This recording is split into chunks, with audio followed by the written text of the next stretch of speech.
culture at work that we do these weekly one-on-ones now that are very popular, for whatever reason. And if I go back 10 years ago, I didn't know what they were because I wasn't used to them. And now it seems like, I don't say they become mandatory, but I think they're mandatory. So I want to know what you both think of them. And are weekly one-on-ones really necessary all the time? Heather, I'd like to start with you. I'd like to know your feedback from HR and what you think on weekly one-on-ones. I think Whitney and I are going to disagree on this one already. That's why I picked it. I believe in one-on-ones. I do. I think that weekly one-on-ones are very important. And I am a huge advocate for it, to the point where I have them with all leaders in most organizations. Even as an outside consultant, when I go into organizations and work with them, I meet with their leaders at least every other week. And that's as an outside consultant. Inside of organizations, I usually ask them to meet with their leaders one-on-one at least once a week or once every other week. I find that they're very, very valuable. Not that they should not have team meetings, because those have a different unique value, but I think that individual communication that occurs between the leader and that other person doesn't happen organically any other place. I think that we work in environments that are so go, go, go, go, go, that there is no other opportunity to have that unique opportunity to sit in front of someone without any other interruptions and truly get to connect in a way that you understand what's going on and happening. And so that's why I feel that that is so important. And I agree with Heather. Oh, you do? I truly thought you were going to disagree. No, I am. Okay, I did. I thought I you would disagree with me. But I do. I'm right and you're wrong, so it won't matter anyway. But no, I'm sorry. I do think having, especially for certain people, because people are different, and I think having protected time for somebody that needs your time is important for them. I think it's intentional. It's really important.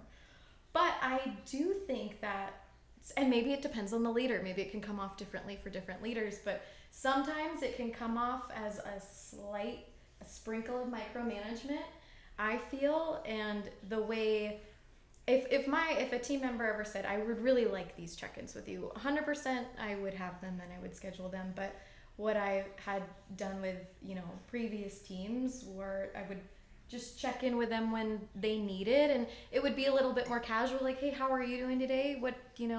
And if I sensed that there was more that needed to be said, I would set aside time and we would have our own time together.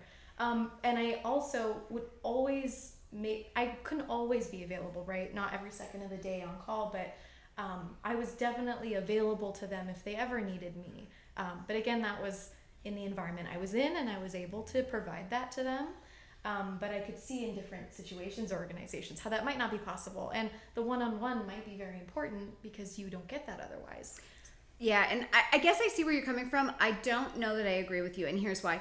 Because I think when you set aside that one-on-one as opposed to just, hey, checking in here and there, it shows a commitment to that person. Mm-hmm. And if it's just a, hey, check in here and there, or if you need my time, you'll let me know, then you're putting the onus on them to come to you, and then it becomes their burden to come to you as opposed to you committing that time to them. Yeah. And so when I do those one-on-ones, if they don't need me, they have the ability to end it. They have the ability to say, hey, I don't need your time this week. Great, that's totally fine, no problem.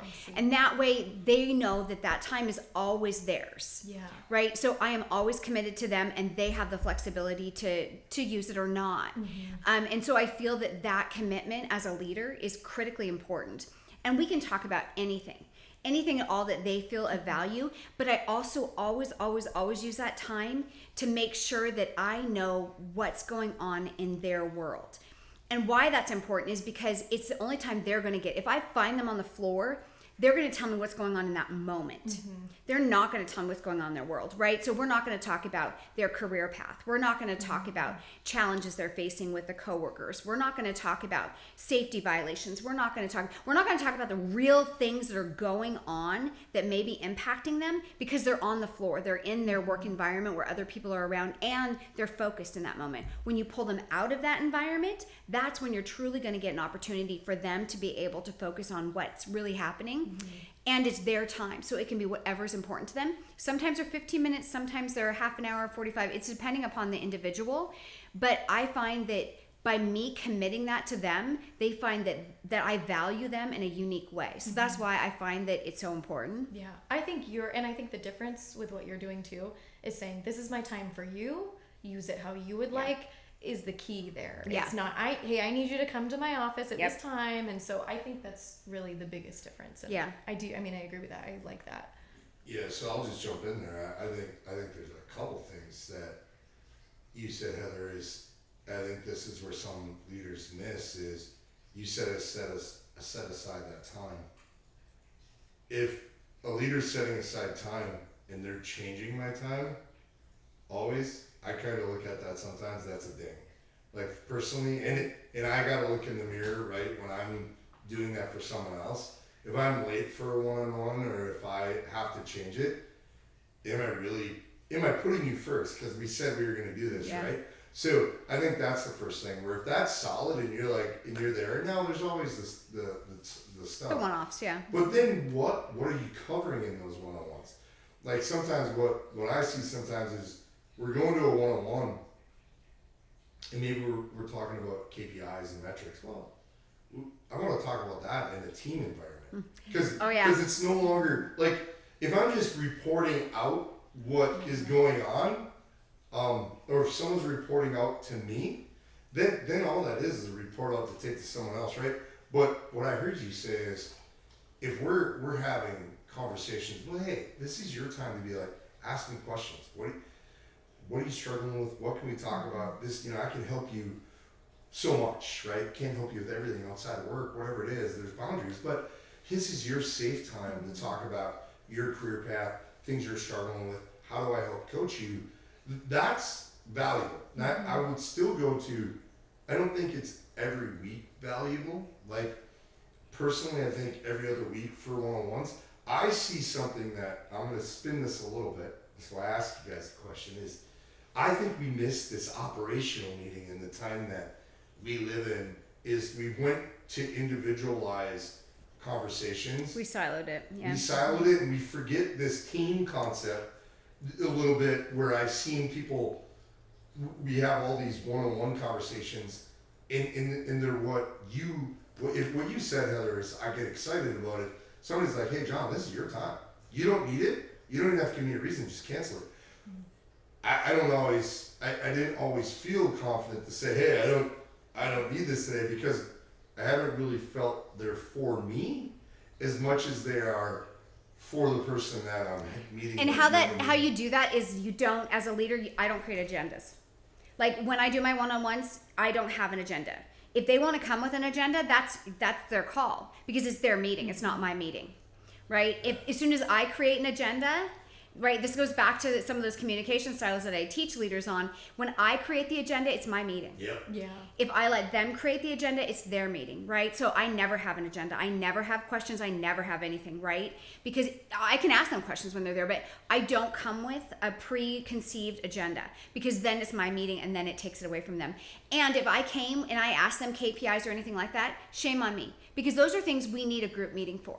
And if they come and they bring those to me, I refuse to talk about them unless they're saying, hey, I'm struggling with, or this other leader took this away from me, right? Because it's about them. Then I'll help them with that. But if they want to report those things out, I'll stop them and I'll say, hey, you know what? Save those for the leadership meeting, because those are important. But these are things I want everyone to hear, right?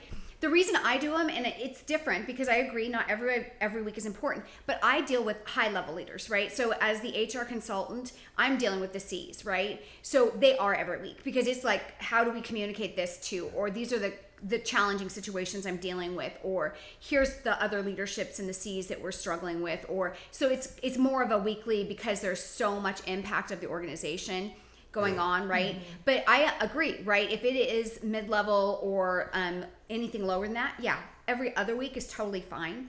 But commit that time. And the one thing I will say is, if you do have to cancel it, and very rarely do it, but if you do have to cancel it, the first thing you do is you go and you find them and you apologize to them in person. You never send them an email and you cancel that. You apologize in person, then you cancel, always, because you did something to them, not the other way around, right? It's not your meeting. And I'm really, really particular on that one, because the minute you cancel it just via an email, you took over their meeting. It became yours again, right? And so I don't cancel it. I go and find them and I say, hey, is it okay if? I ask them permission to, because then it's still theirs. And that leaves a different feeling in their mouth, so it still feels like it's theirs. Yeah.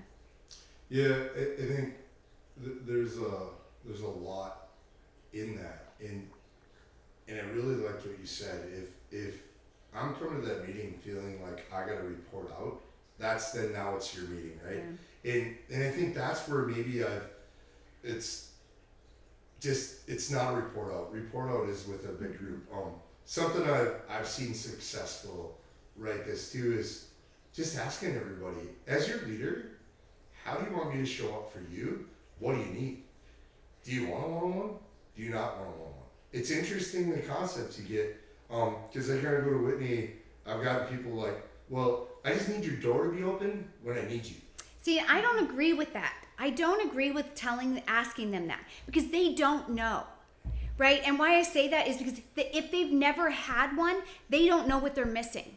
So I don't usually ask them to start with. I won't give them the opportunity not to. I will schedule them for at least the first few and give them an opportunity to see what that time is for them. And if they don't, after a month or whatever, if they don't use them or they don't feel value in them, then I'd let them cancel them. So in this case, when the question was asked, they've all been through. Okay, that's different, yeah, right? So it's totally different. But I'm just saying, Yeah. don't let them say that they don't want them until they've tried them. And I also think you can, as a leader, you can gauge. You can gauge the people that need that. Like there's a few people I know that but then I also know that there's the people that when they're standing at a door with the big eyeballs, and I'm like, they need their one-on-one Now. right now. Yeah. And so, because we're all different, I think that sometimes I would rather be able to call somebody up and be like, hey, I need you half an hour. I know it may not be now, but I need time with you today, not 4 days. 4 days from now, I may not even be in the situation to talk about what I'm at right now. So I think that's the part where to your point, people got to understand, hey, go through them first if that's the organization that is setting that first.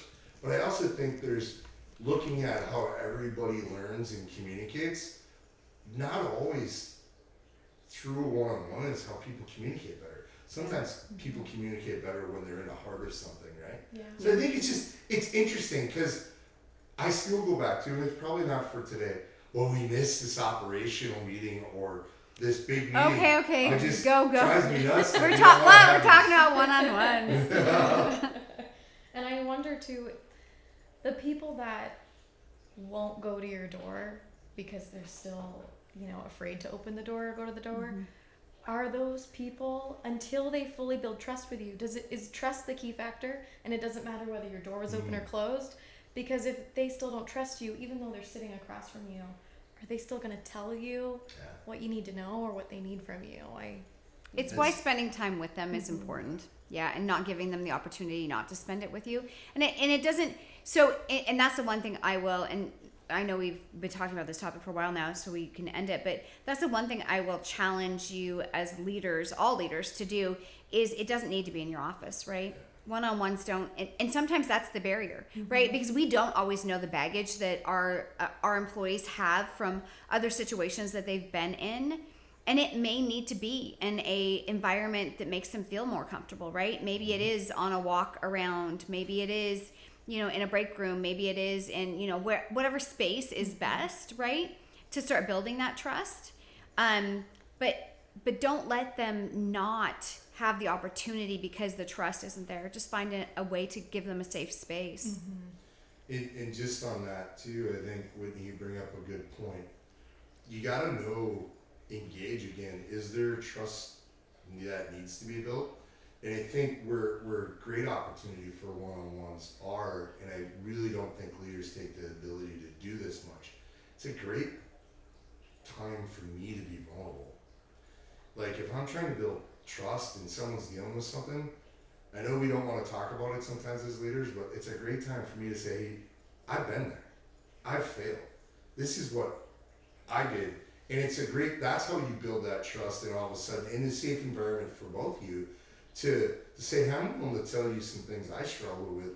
That's why I can explain to you how to work through it. I didn't just magically understand it, right? I went through it myself. So I think that's a great opportunity for us.